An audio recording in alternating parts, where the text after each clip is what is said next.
Arthur Sterling, a man whose name was a verb on Wall Street, a titan who could leverage a whisper into a billion-dollar windfall, was about to be defeated. Not by a rival firm or a market crash, but by a quiet 70-year-old man in a worn tweed jacket. The deal was worth a cool $97 million. To Arthur, it was a rounding error, a simple acquisition. But as he sat in the plush leather booth of the Gilded Steer, watching the deal evaporate before his eyes, he was utterly baffled. He had the money, the strategy, the data, he had everything. What he didn't know was that the key to closing the biggest deal of his quarter wasn't in his 100-page prospectus, but was quietly refilling his water glass, a waitress named Isla Rossi. Arthur Sterling didn't walk into rooms, he conquered them. At 42, he was the founding partner of Sterling Ventures, a private equity firm so aggressive and successful, it was often spoken of in the same hushed, fearful tones as a great white shark. He was a product of the concrete canyons of Manhattan, sharp, impeccably tailored in a Tom Ford suit that cost more than the average car, and with a mind that processed the world in spreadsheets and probability models. Emotion was a variable. He discarded a market inefficiency to be exploited in others, never indulged in himself. His life was a series of acquisitions, from the penthouse overlooking Central Park to the companies he devoured and restructured with surgical and often brutal precision. His latest target was Oakhaven Woodworks. On paper, Oakhaven was an anomaly, a fossil from a bygone era. A family-owned furniture company operating out of rural Pennsylvania for 3 generations. They didn't mass-produce. They crafted. Their revenue was a pittance compared to the tech giants Arthur usually hunted, but their brand was pure gold. Oakhaven was synonymous with quality heritage and an almost mythical level of craftsmanship. Acquiring them wasn't about the furniture, it was about the brand. Sterling Ventures planned to license the Oakhaven name, slap it on mass-produced particle board garbage made overseas, and sell a sliver of artisanal fantasy to the masses for a 1,200% markup. It was a flawless, predatory, and incredibly lucrative plan. The only obstacle was Samuel Finch. Samuel was the patriarch, the grandson of the founder, and the living soul of the company. He was 72, with hands as gnarled and sturdy as the oak trees his company was named for. He had personally approved every design for the last 40 years, and could tell the age of a tree by the scent of its freshly cut lumber. He had agreed to this meeting at the Gilded Steer in Midtown Manhattan, a concession Arthur had taken as a sign of impending victory. For Arthur, the meeting was a formality, the final handshake before the lawyers descended. He had prepared a presentation that was, in his opinion, irrefutable. It detailed market penetration strategies, projected EBITDA growth of 400% within 3 years, and a personal payout for Samuel Finch that would allow him to buy a small island. Arthur sat in the corner booth, the restaurant's most coveted seat, nursing a glass of Macallan 25. The air hummed with the low murmur of power, the clinking of heavy silverware, and the scent of money, old and new. He scanned the room with a predator's disinterest. He saw bankers celebrating lawyers, commiserating, and the usual collection of trophy wives and aspiring socialites. They were all part of the ecosystem he dominated. His analyst, a nervous young Wharton graduate named Ben, sat opposite him, fidgeting with a stack of laminated charts. "Everything is set, Mr. Sterling," Ben said, his voice a little too eager. "The initial offer is $97 million, but we have clearance to go up to $110 if he plays hardball. The valuation is rock solid." Arthur didn't even look at him. "He won't play hardball, Ben. He's a carpenter. I'm offering him the GDP of a small nation. He'll be grateful." He took a slow sip of his scotch. "This isn't a negotiation. It's a coronation." At that moment, Samuel Finch arrived. He was 5 minutes early, a fact Arthur's internal clock logged with a flicker of annoyance. He wore a simple, well-made, but decidedly not designer tweed jacket over a flannel shirt. He looked less like a corporate titan and more like a man who had wandered in looking for directions. His handshake was firm, his eyes clear and observant.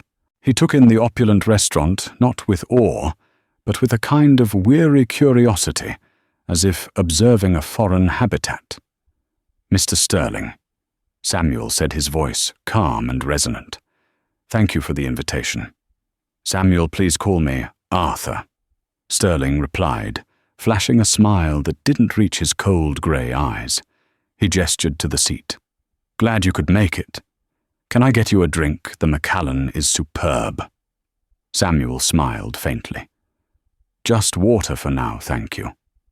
As he spoke, a waitress approached the table. She moved with an efficiency that spoke of years spent navigating crowded rooms. She was young, maybe mid-20s, with dark, intelligent eyes that seemed to take in everything at once. Her name tag read, Isla. "Good evening, gentlemen. Can I get you something to start with?" she asked, her voice professional but pleasant.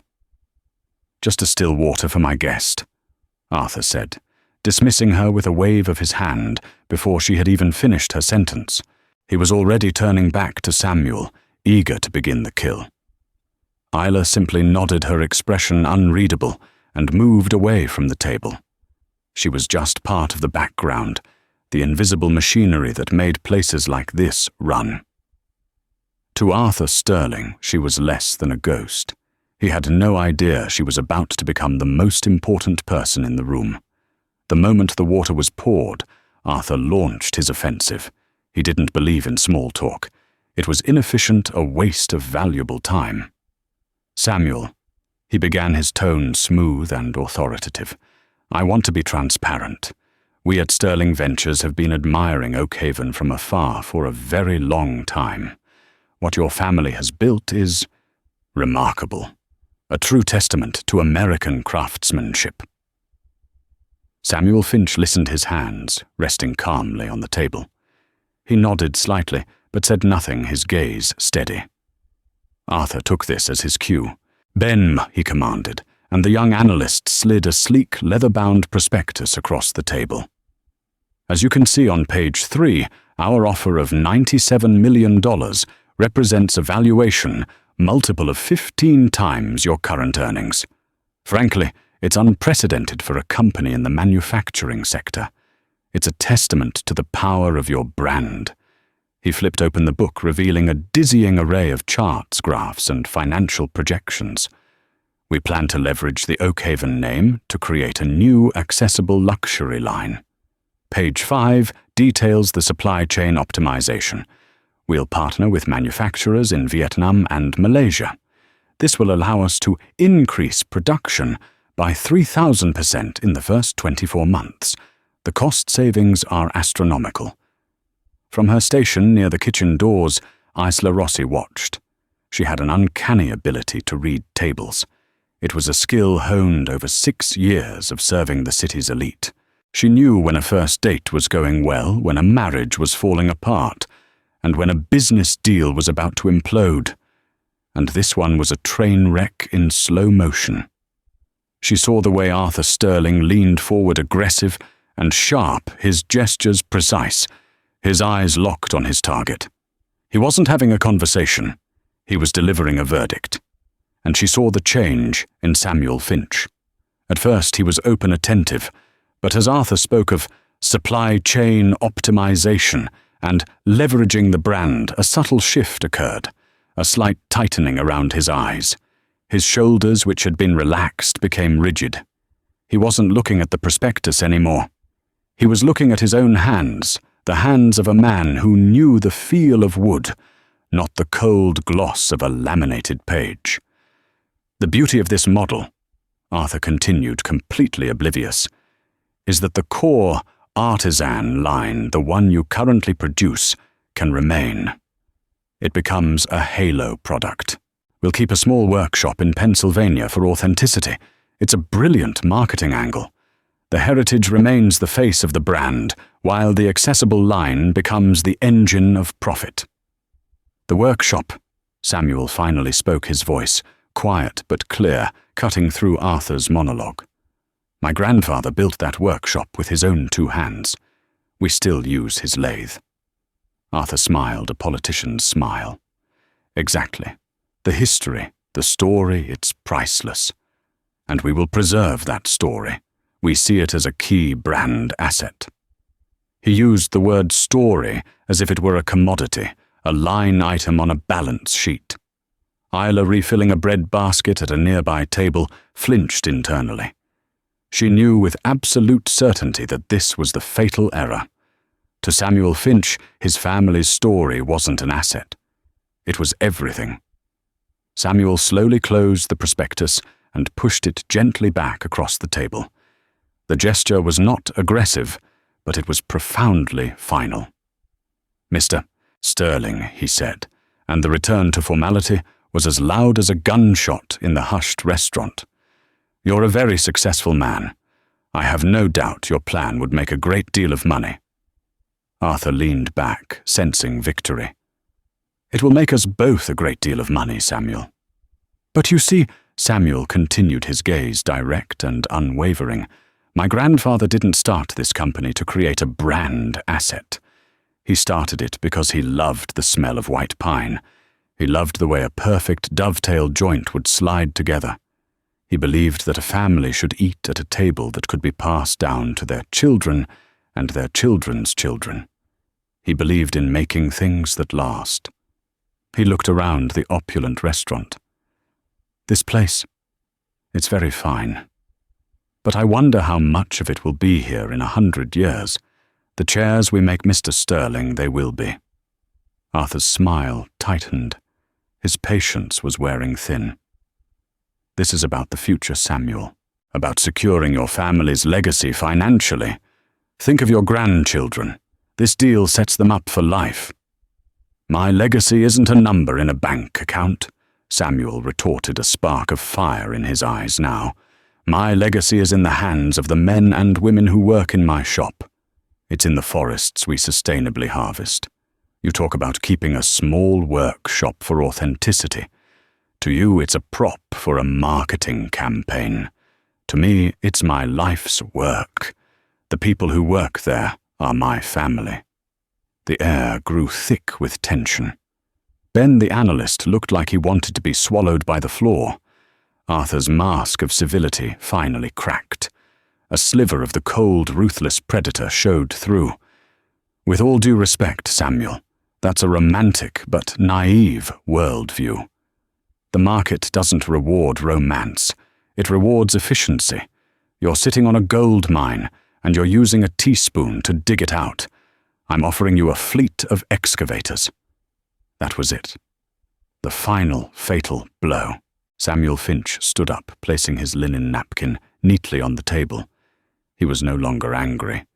He just looked sad. "I appreciate your time, Mr. Sterling, and your water," he said with a touch of quiet irony. "But Oakhaven Woodworks is not for sale. Not to you." He turned and walked away, his posture straight and proud, a man of oak and iron leaving a world of glass and chrome. He didn't look back. Arthur Sterling sat in stunned silence. The silence stretched thick and suffocating. He, the master of the universe, had just been dismissed. Not outmaneuvered, not outbid, but dismissed. By a carpenter. He stared at the closed prospectus, a monument to his failure. His face was a mask of cold fury and disbelief. $97 million gone. Ben stammered. Mr. Sterling, I can call him. Maybe we can—" "Don't," Arthur snapped, his voice dangerously low. "Just don't." From across the room, Isla Rossi watched the old man leave. She cleared the untouched plates from his side of the table. She had heard enough, and she understood what a titan of industry, with all his data and all his genius, had completely failed to see. Isla Rossi's life was a study in contrasts. By day, she navigated the high-stakes world of Manhattan's elite, serving $300 steaks and $1,000 bottles of Chateau Margaux.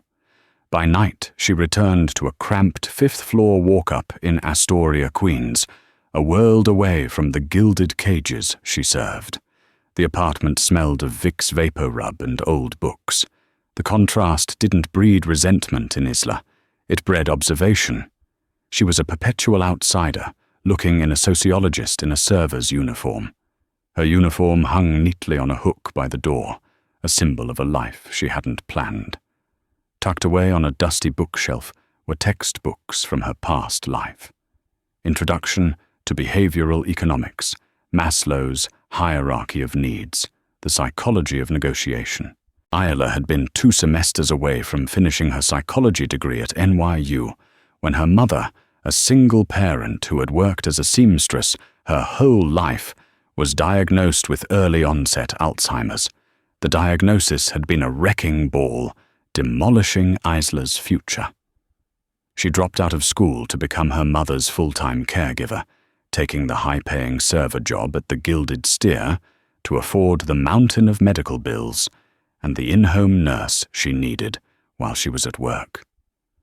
Her mother Maria was asleep in the small bedroom, the gentle rhythm of her breathing a fragile comfort. Isla sat at their small kitchen table, the city lights of Manhattan, a distant, taunting glimmer across the river. She opened one of her old textbooks, the pages soft and familiar. She wasn't studying for an exam anymore. She was trying to understand the world, to find patterns in the chaos. Tonight, the pattern she was trying to decipher was the spectacular failure of Arthur Sterling. She replayed the dinner in her mind, not as a server, but as a psychologist. She analyzed the data points that Sterling, for all his charts, had missed.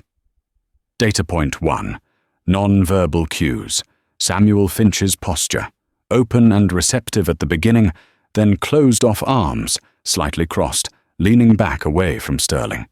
It was a classic defensive posture. He wasn't just disagreeing, he was protecting something. Data point 2. Linguistic choices. Sterling used words like leverage, asset, optimization, monetize. His language was transactional, dehumanizing. He talked about Oakhaven as if it were a machine to be stripped for parts. Finch, on the other hand, used words like grandfather, hands, legacy, family, last. His language was emotional, rooted in people and permanence. They weren't just speaking different languages, they were operating in different realities. Data point 3. The core motivation. This was the key, the part that fascinated Isla the most. Arthur Sterling operated at the bottom levels of Maslow's hierarchy, assuming everyone else did too. He offered Finch physiological and safety needs, in their most advanced form, immense wealth, financial security for generations. But Samuel Finch was well past that. He was operating at the top of the pyramid self-actualization. He wasn't looking to acquire, he was looking to preserve his life's meaning, his purpose. His legacy wasn't financial, it was existential. Sterling's offer to set his grandchildren up for life was a profound insult. It implied that the only legacy worth giving was money, and that the values Finch had spent a lifetime building hard work, integrity, craftsmanship, were worthless by comparison. Sterling hadn't just made a bad offer. He had fundamentally misunderstood the man he was dealing with. He had tried to buy a soul with a checkbook. Isla sighed, closing the book. It was all so clear to her. The deal wasn't dead because the price was wrong. It was dead because the currency was wrong. Finch wasn't trading in dollars, he was trading in respect. A wave of frustration washed over her. Here was this brilliant, powerful man, Arthur Sterling, blind to the most basic elements of human nature. And here she was with the knowledge to bridge that gap, stuck clearing crumbs from a tablecloth. She thought about her mother's mounting bills, the cost of a new experimental treatment her doctor had mentioned, An extra few $1,000s a month would be life-changing. A $97 million deal was a sum so vast it was almost comical. She felt a strange impulse, a mix of audacity and desperation. What if she said something? The idea was insane. She was a waitress. He was Arthur Sterling. He'd have her fired before she could get a sentence out. It was a career suicide mission. But then she thought of her mother. She thought of the quiet dignity of Samuel Finch, a man who reminded her of her own grandfather. And she thought of the infuriating, tragic blindness of Arthur Sterling. The problem was a puzzle, and she knew the solution. It felt like a waste to let that knowledge sit silently in a fifth-floor walk-up in Queens, while a multi-million-dollar deal lay dead in a Manhattan steakhouse. She looked at the clock. 11:30 p.m. Her shift had ended an hour ago, but the restaurant would still be open for another hour. Sterling, a creature of habit, would likely still be there, stewing at the bar, dissecting his failure with another glass of scotch. It was a 1-in-a-million chance, a foolish, reckless, insane chance. Isla stood up. She put on her coat over her work clothes, a silent decision made. She wasn't just going back to the restaurant. She was stepping into the lion's den. The gilded steer had thinned out. The boisterous energy of the dinner rush had faded into the low conspiratorial hum of late-night drinkers. And there he was, exactly as Isla had predicted, sitting alone at the far end of the long mahogany bar. Arthur Sterling was a solitary island of fury in a sea of dark wood and dim lighting. He had shed his suit jacket, and his tie was loosened, a rare sign of disarray.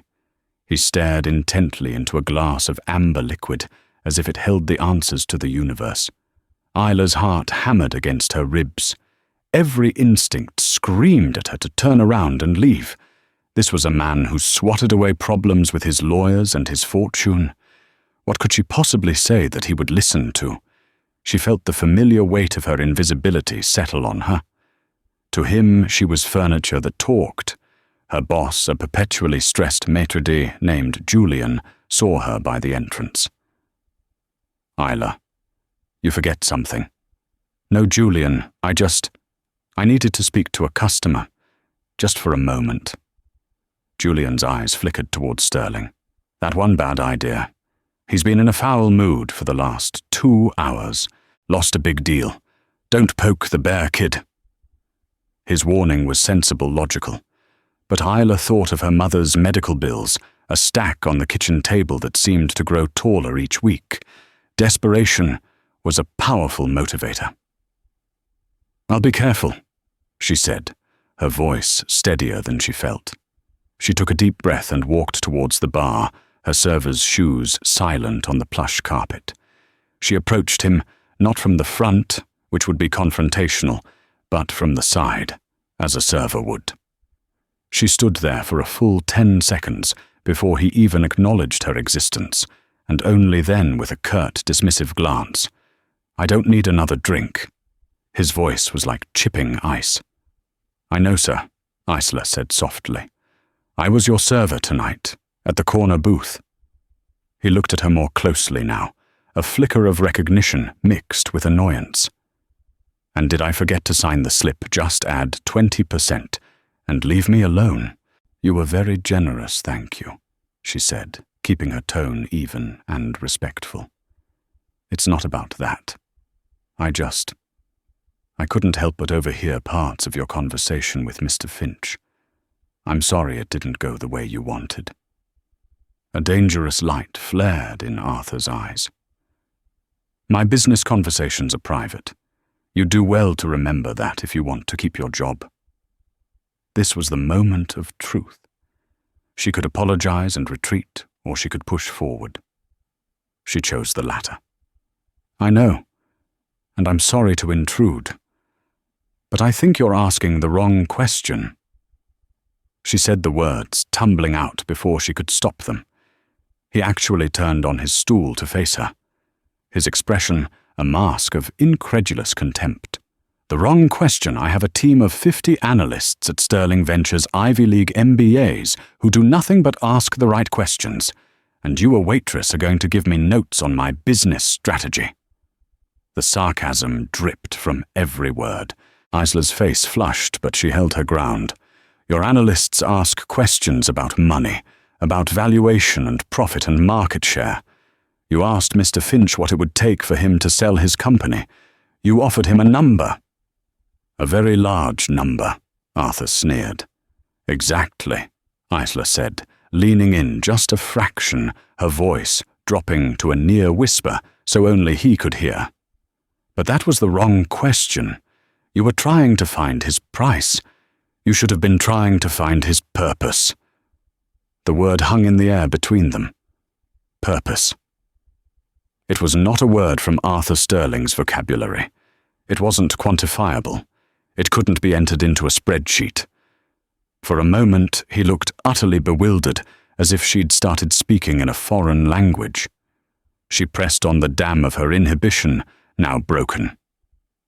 You talked about his company's story as a brand asset. To him, it's not a story. It's his life. It's his father's life, and his grandfather's life. You didn't offer to buy his company, Mr. Sterling.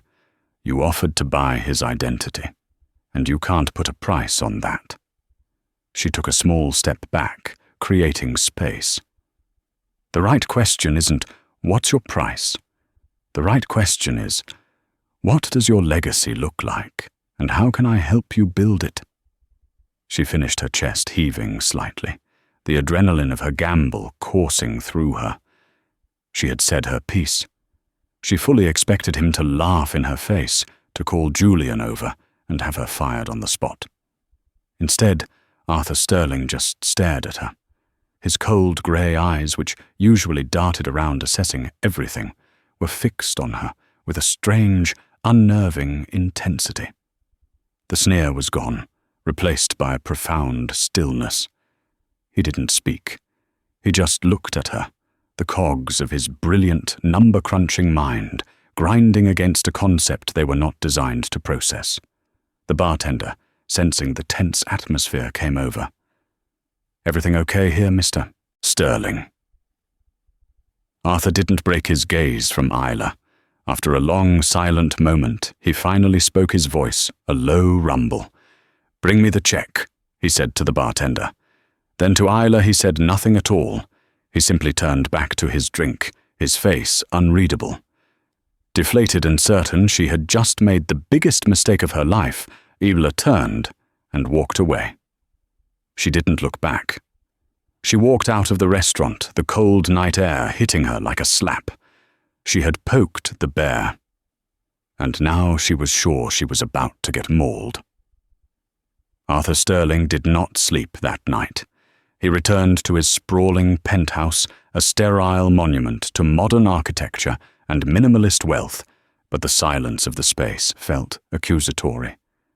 The view of Central Park, a sparkling carpet of lights that usually filled him with a sense of dominion, offered no comfort. Her words echoed in the vast, empty rooms. You should have been trying to find his purpose. It was absurd. Purpose was a concept for philosophers and priests, not for private equity. And yet the deal had failed. His infallible model, his perfect data-driven approach, had shattered against the quiet intransigence of an old man. And a waitress had diagnosed the reason for the failure in a 90-second conversation at a bar. The thought was humiliating. It was infuriating. It was intriguing. He stormed into his home office, a room that looked more like the command center of a spy agency than a study. Multiple screens glowed with real-time market data. He bypassed them all. He sat down at his desk and typed Samuel Finch into a search engine. This time, he wasn't looking for financials. His team had already done that. They had compiled a dossier on Finch that included his credit score, his political donations, and the make and model of his 15-year-old Ford F-150. But it was all data without context. Arthur started reading. He ignored the articles from Forbes and the Wall Street Journal. Instead, he found a piece in a small local Pennsylvania newspaper about Oakhaven Woodworks winning a Heritage Business of the Year award. There was a photo of Samuel Finch, not in a suit, but in his workshop, his face beaming with pride, a layer of fine sawdust on his shoulders. He was standing next to a massive gnarled workbench. The caption read, "Samuel Finch at the workbench built by his grandfather, Elias Finch, in 1928. "It's seen more hard work than any desk on Wall Street," Finch says. Arthur felt a strange jolt, as if he'd received a mild electric shock. He kept digging. He found an interview on a woodworking blog. The interviewer asked Samuel what his most prized possession was. Arthur expected him to say his company or his house. Instead, Samuel's answer was, "My grandfather's first set of woodworking chisels. They're worn down the handles, smoothed by his hands, and my father's hands, and my own. When I hold them, I feel like I'm shaking hands with my own history.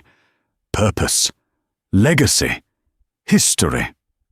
The waitress's words came back to him, no longer sounding naive, but prophetic. He had walked into that meeting armed with financial projections and market analysis. Samuel Finch had walked in armed with his grandfather's chisels, metaphorically speaking. It hadn't been a battle of numbers. It had been a battle of values, and Arthur had brought the wrong weapons. He had shown Finch a future of franchising and mass production, a future that would have rendered those chisels and the philosophy behind them meaningless. He hadn't been offering to build a legacy. He had been offering to erase one. For the first time in his professional life, Arthur Sterling felt a profound sense of his own inadequacy. His genius was for seeing patterns in numbers. He could model, risk-predict market shifts, and structure a leveraged buyout in his sleep. But he had been completely blind to the patterns of a human heart. He pulled up the Sterling Ventures prospectus for the Oakhaven acquisition. He looked at the glossy pages, the charts promising exponential growth. He saw the slide detailing the phase-down of the Pennsylvania artisanal workshop and the personnel redundancies it would create. He had called it efficiency. Now he saw it for what Samuel Finch must have seen it, as a desecration. At 3:00 a.m., fueled by coffee and a humbling new perspective, Arthur Sterling began to work. He wasn't building a new financial model. He was deconstructing a man. He researched Elias Finch, the founder, a German immigrant who arrived with nothing but his tools and a belief that a man's character was revealed in the quality of his work. He read about Samuel's father, who had kept the workshop running through the Great Depression by taking on repair jobs for local farmers, often for nothing more than a bag of potatoes. He learned that Samuel Finch volunteered at the local high school, teaching woodworking to kids in an after-school program. He had personally funded college scholarships for the children of his employees. His family wasn't just a turn of phrase, it was a literal guiding principle. The waitress, Isla. He remembered her name now. She hadn't just given him a tip. She had given him a key, a Rosetta Stone, to translate Samuel Finch's worldview. He had dismissed her as background noise, but she had understood the entire situation more clearly than his entire 50-person team of analysts. A new plan began to form in his mind. It was radical, unconventional, and would likely make his partners at Sterling Ventures think he had lost his mind. It was a plan that involved less leverage and more listening. It was a plan where purpose was the primary asset. He knew he couldn't just call Samuel Finch. An apology over the phone would be cheap empty. He needed a gesture, something that spoke Finch's language. His research had given him an idea. But first, there was someone else he needed to find. He picked up his phone not to call his analyst or his lawyer, but to call the maître d' at the Gilded Steer. He had a job offer to make, but it wasn't for an MBA graduate. It was for a waitress from Queens. The next afternoon, Isla Rossi was in her mother's room, patiently helping Maria with a jigsaw puzzle of a Tuscan landscape. It was one of the few activities that could still calm the agitated fog that Alzheimer's was creating in her mind. Each successfully placed piece felt like a small victory against the encroaching darkness. Her phone buzzed. It was an unknown number with a 212 area code. She ignored it. It buzzed again insistently. With a sigh, she answered. "Hello. Is this Isla Rossi?" The voice was deep, powerful, and unmistakably familiar. Isla's blood ran cold. It was Arthur Sterling. "Yes. This is Arthur Sterling. I need to speak with you. Can you meet me in 1 hour?" His tone wasn't a request. It was a summons. He named a small independent coffee shop in her neighborhood in Astoria, a place so far from his usual circles, it was like asking to meet on the moon. Isla was terrified. This was it. He had found out where she lived. He was coming to her turf to fire her in person to make an example of her. She stammered, I'm with my mother." There was a pause. For the first time, a note of something other than command entered his voice. "Is everything all right?" "She's sick. I'm her caregiver." Isla said simply the truth of her life laid bare. Another pause, longer this time. "I see." He said the 2 words, holding a surprising weight. "Then I will come to you. I am 15 minutes away. I'll wait outside. Text me when you can spare a moment." He hung up. Isla stared at her phone in disbelief. Arthur Sterling was coming to Astoria. To wait on her street corner. The world had tilted on its axis. 15 minutes later, she looked out her window and saw it a black Maybach, as out of place in her working-class neighborhood as a spaceship. She saw Arthur Sterling get out dressed not in a power suit, but in dark jeans and a simple tailored cashmere sweater. He looked uncomfortable, exposed a king stripped of his castle. He didn't pace or check his phone. He just stood there, observing the neighborhood waiting. After settling her mother with the nurse, Isla went downstairs, her heart pounding. "Mr. Sterling." He turned.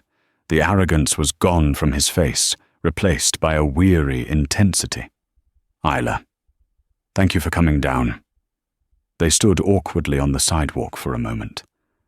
"You're not here to fire me, are you?" she finally asked. A faint wry smile touched his lips. "On the contrary, I'm here because you were right, and I was wrong." The admission seemed to cost him a great deal, but he said it without hesitation. "I spent the entire night researching Samuel Finch, his family, his history. I saw what you saw. I just needed someone to tell me where to look." He looked her directly in the eyes. "I want to try again. I want to make another offer to Finch, and I want your help." Isla was stunned into silence. "My help? What could I possibly do?" "You can do the one thing my entire firm seems incapable of," he said. "You can think like a human being. You understand motivation beyond a balance sheet. I want you to look at my new proposal. I want you to tell me where it's wrong. I will pay you for your time. A consultant's fee. Say $5,000. $5,000. The amount was staggering. It was half a year's worth of her mother's most expensive medication. It was a lifeline. "Why?" she asked, genuinely bewildered. "Why trust me?" "Because you have nothing to gain by lying to me," he said, his voice raw with a newfound honesty. "My analysts tell me what they think I want to hear. You told me the truth even when you thought it would get you fired. That makes you the most valuable person I've spoken to all year." And so began the unlikeliest of alliances. Over the next 2 days they worked. Arthur had a new plan, drafted not in his office, but via email and frantic phone calls with Isla. She vetoed his corporate jargon, replacing synergistic growth with honoring tradition, and brand stewardship. The original offer was a corporate takeover. The new proposal was a partnership.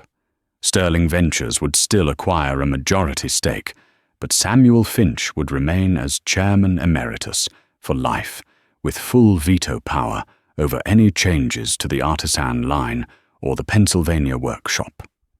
Arthur's plan included a new charitable foundation funded by a percentage of the profits from the mass market line that would offer woodworking scholarships nationwide, named the Elias Finch Foundation. He proposed an apprenticeship program where master craftsmen from the Oakhaven workshop would train a new generation. He wasn't just buying a company, he was investing in its soul. The final piece was the gesture. Eisler had helped him come up with it. Arthur, using his immense resources, had tracked down a rare out-of-print book on early 20th century German woodworking tools. Tucked inside the book was an original trade catalogue from 1925. On one of the pages was a detailed etching of a set of chisels, the very same model Samuel had described as his grandfather's. Arthur didn't send the proposal via courier. He flew to Pennsylvania himself. He didn't drive his Maybach to the Oakhaven headquarters. He rented a simple Ford sedan. He walked into the main office, a modest building that smelled of sawdust and coffee, and asked the receptionist if Mr. Finch was available. He didn't say who he was. He just said he was a man who had a book for him. He handed the package to Samuel Finch personally. Inside with the book was a simple handwritten letter. It didn't mention money. It started with, "Dear Mr. Finch, I believe I misunderstood what you were building. Please allow me to try again."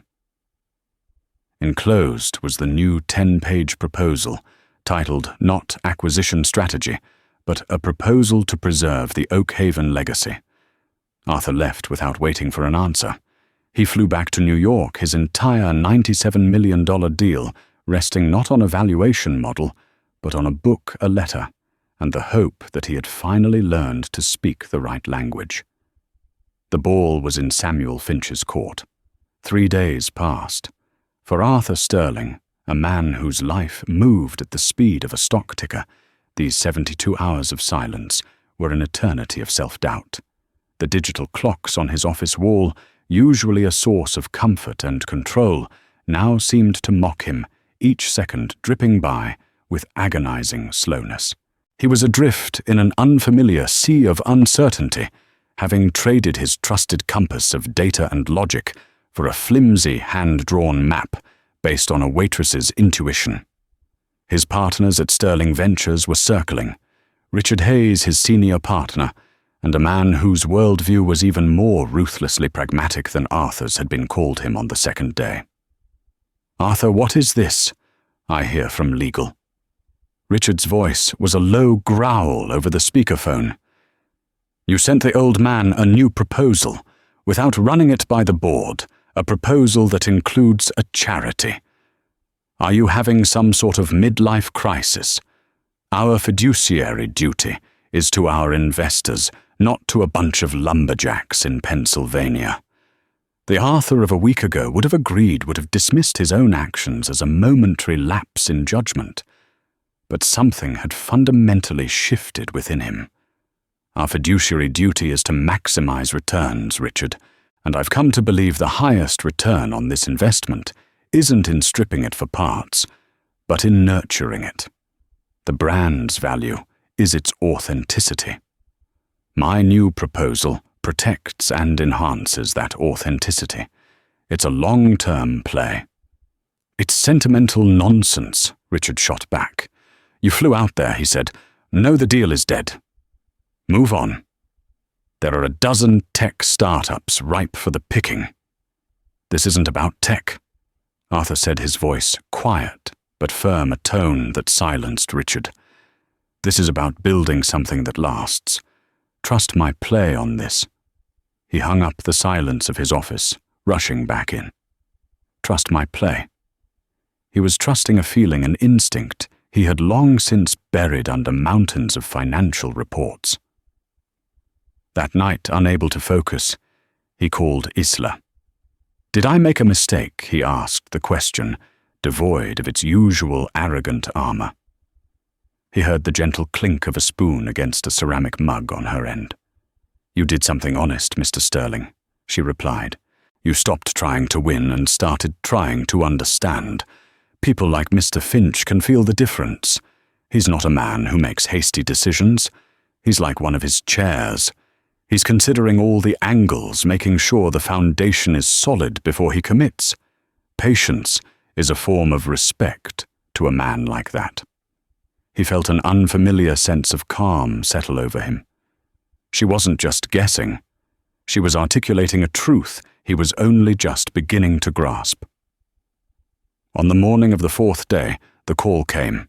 His assistant announced, "Mr. Finch is on line 2, and Arthur felt his entire nervous system jolt to attention.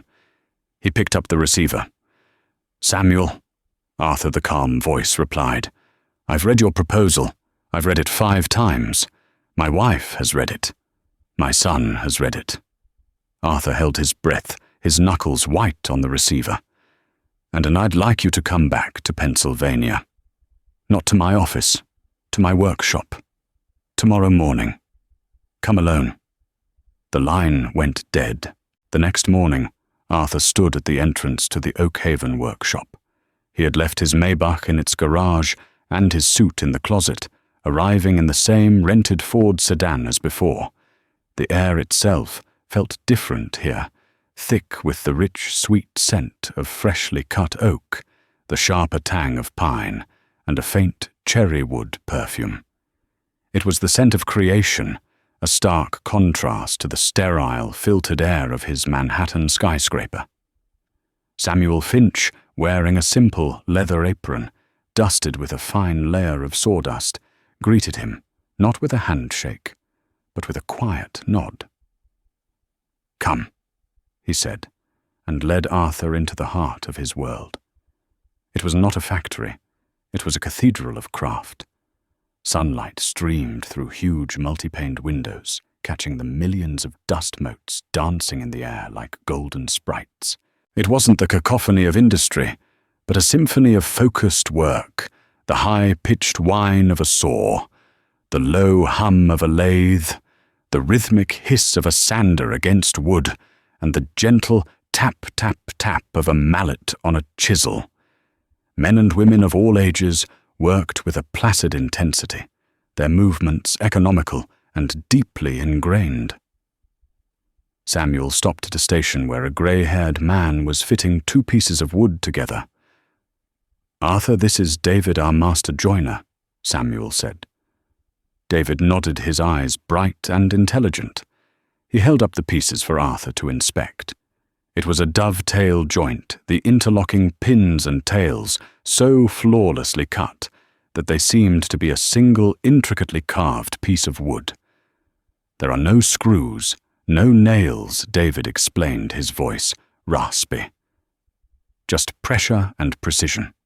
1/1000th of an inch off, and the whole piece is compromised. There are no shortcuts to strength." He slid the joint together, and it sealed with a whisper of friction, becoming immovable. A perfect, silent bond. Arthur understood the metaphor instantly. Samuel led him on. "We plant 3 saplings in the Allegheny National Forest for every mature tree we harvest," he explained, pointing to a chart on the wall. "My grandfather started the practice. He said we are borrowers from the forest, not owners." Finally they arrived at the old gnarled workbench from the newspaper photo, its surface a geography of scars and stains from nearly a century of labor. Samuel ran his hand over it, a gesture of deep affection. "My grandfather once had an offer from the government during World War II, he said, his voice soft. A massive contract to make stocks for rifles. It would have made him a rich man. But they wanted him to use younger kiln-dried wood to speed up production. He refused. He said, the Oakhaven name goes on things that build homes, not destroy them, and it never goes on shoddy work. He nearly went bankrupt." But he kept his soul.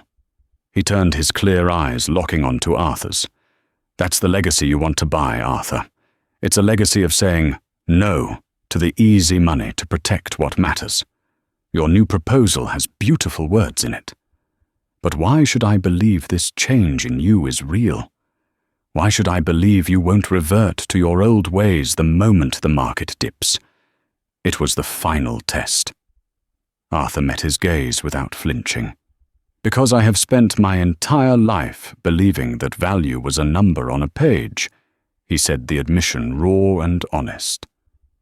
I saw your company as an undervalued asset, and I was going to strip it for profit. I was wrong. Coming here, reading about your family, speaking with a wise advisor, I've realized that true value is in things that endure. Profit is a byproduct of purpose, not the purpose itself. I don't want to just own Oakhaven Samuel. I want to learn from it.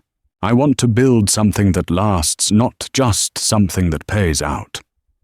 Samuel Finch studied his face for a long, silent moment, searching for the slightest hint of deception. He found none. A slow, genuine smile spread across his face, crinkling the corners of his eyes. He extended his calloused, sawdust-covered hand. Then I believe we have a deal, partner. 2 weeks later, Isla Rossi stood in the lobby of Sterling Ventures. The sheer scale of the place was intimidating, gleaming a marble, soaring ceilings, and a silence that felt heavier and more expensive than the boisterous hum of the gilded steer. She clutched her purse, feeling a universe away from her queen's apartment. Arthur met her at the elevator, a genuine smile on his face. The deal is done, he said. Finch is happy.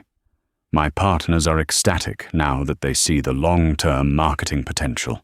They think I'm a genius. He led her into his corner office, a glass-walled sanctuary, with a view that seemed to encompass all of Manhattan. This wasn't my win, Isla. It was ours. He handed her an envelope.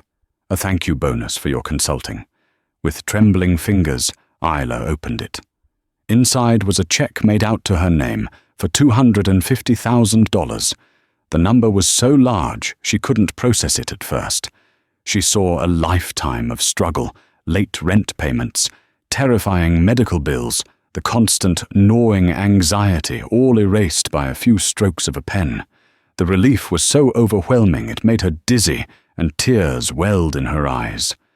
I don't know what to say, she whispered. Don't say anything yet. That solves yesterday's problems, Arthur said, his expression turning serious. He slid a second, thicker envelope across his massive desk. A mind like yours shouldn't be focused on survival. It should be focused on growth. She opened it. It wasn't money. It was an official admissions packet for the full-time MBA program at Columbia Business School. On top was a letter confirming her acceptance and the awarding of the inaugural Sterling Ventures Legacy Scholarship, a full unconditional ride covering all tuition and living expenses. The future that had been stolen from her was being handed back, gleaming and whole. Before she could even react, he pointed to a third document tucked inside. It was a formal letter of employment. Position Director Human Factor and Strategy, she read aloud, her voice trembling. What is this? It's a new division, Arthur said, leaning forward, his passion evident. I created it for you. We nearly lost a $100 million deal because we had a complete failure of human intelligence. Your new job is to be the conscience of this firm. You will analyze the people behind the companies we target. You will understand their motivations, their legacies, their purpose. You will be the person in every major acquisition meeting who tells me and my partners the things our spreadsheets can't. You're my Samuel Finch translator. He paused, letting the weight of his words sink in. The position starts the day after you graduate. The salary will ensure that you and your mother will have everything you ever need. Isla looked from the life-altering check to the restored dream of her education to the offer of a career that didn't even exist a week ago. She looked at the powerful man before her, a man who had not only closed his deal, but had found the humility to fundamentally restructure his world around a new, more profound definition of value. She thought of her psychology textbooks of the puzzle, with her mother of the quiet dignity of Samuel Finch. It all clicked into place.